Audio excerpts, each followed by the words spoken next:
Okay, grøn. Hvis du var en sandwich, hvad skulle der så være i den? Kebab.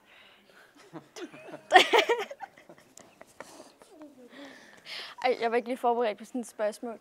HF Spinnet, take 2. Spinnet.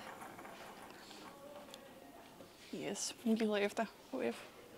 Hvad motiverede dig til at vælge en HF? Ja, det var egentlig et godt spørgsmål. Jeg ville egentlig faktisk bare gerne have en uddannelse, fordi jeg havde haft opdaget fuldtid, og jeg har faktisk også prøvet at tage en gymnasial uddannelse før, som ikke sådan gik super godt.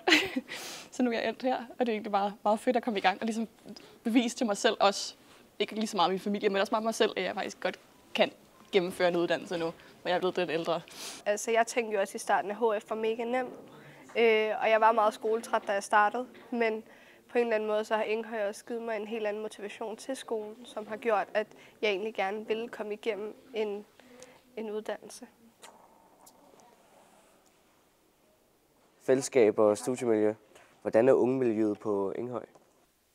Altså, jeg synes, ungemiljøet det er egentlig ret godt. Her på Inghøj, der er man en del af ungemiljøet, selvom man går på HF, fordi at vi kender hinanden på tværs af klasserne, og vi deltager i arrangementer som fester og andre, altså spillecaféer, fredagscaféer. Det gør ikke nogen forskel i forhold til at være en del af fællesskabet. Hvad var det første, du ville gøre, hvis du opdagede, at du kunne gøre dig selv usynlig? Ej, den er svær. Ja. Udspionere nogen, tror jeg. Jeg ved sgu ikke, hvem. Eller måske, hvis man er rigtig sur på nogen, så lige snige sig ind og... Hvorfor valgte du HF på Inghøj? Fordi at jeg bor meget tæt på, og jeg tænkte, jeg ville gerne have en lidt kortere uddannelse. Jeg magter ikke 3 år, så 2 år, det var nemt. Og det åbner også mange døre. Hvem tror du, vil få gavn af en HF? Det vil jeg sige, at alle kan. Især fordi aldersforskellen er sådan lidt bred. Der er jo sådan nogen som mig, som er 21 år gammel, og som har startet lidt sent. Og som er kommet tilbage til uddannelse. Og så er der også dem i min klasse, som er de helt yngre, der er lige kommet fra en 9. klasses uddannelse. Så jeg vil sige, det er meget bredt. Altså, man er aldrig for gammel til at tage en uddannelse, så der er god mulighed for det her i hvert fald. Er der mange lektier og afleveringer, eller har man sin fritid?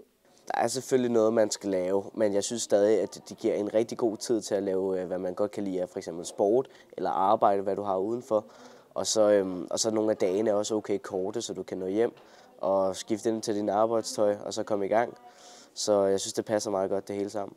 Du går i skole cirka fra 8.15 til 14.30 deromkring, så du har forholdsvis meget fritid. Det gør for mig, at jeg har tid til at løbe, jeg har tid til at slappe af derhjemme, og jeg har tid til ligesom at lave lektier, hvis der skulle være lektier, eller læse op på noget, som jeg lige har misset. Lærerne de sørger også for ikke at give os 20 afleveringer for på en uge, men virkelig spørger os, har I tid til den her aflevering?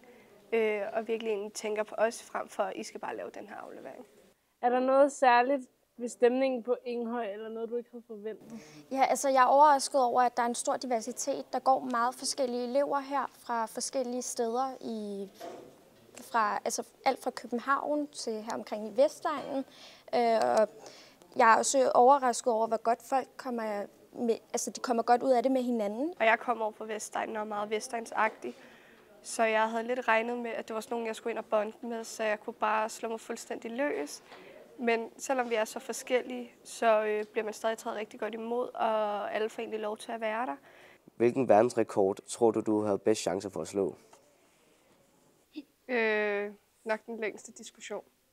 Jeg er ret god til at diskutere. Jeg stopper ikke sådan, før jeg har ret. Hvilke typer går på HF? Der er nogle typer, der har fritidsarbejde, som har brug for tidligere fri, typisk. Der sidder også nogen her på bordet, er jeg pænt sikker på.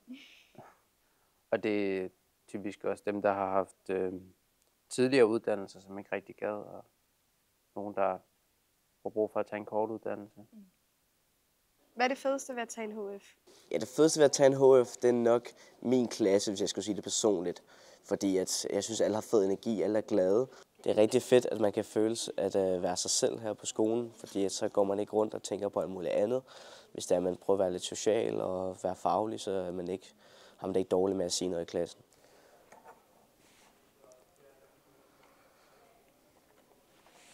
Er der fordomme om HF'er? Det tror jeg i den grad, der er. Jeg tror folk, der er mange, der siger, at HF står for hurtigt færdig, og jeg ved ikke hvad. Man er jo så også hurtigere færdig, det tror jeg, fordi folk er en smule jaloux. Men jeg tror også, folk de tænker, at man er måske dummere, eller man er mindre faglært, fordi man går på HF. Nogle af fagene er selvfølgelig lavere niveau, men det betyder ikke, at vi er dumme her på HF. Og man lærer rigtig meget. En HF, det er meget eksamensbaseret, fordi du skal op til alle fag.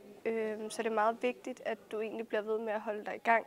Så man kan ikke bare slække den igennem, selvom folk tænker, at det er en HF, og det er for de dumme, og det er egentlig for dem, der ikke gider skole. Det er dem, som overvejer en HF, så vil jeg nok sige, at I skal ikke være nervøs for at komme i gang.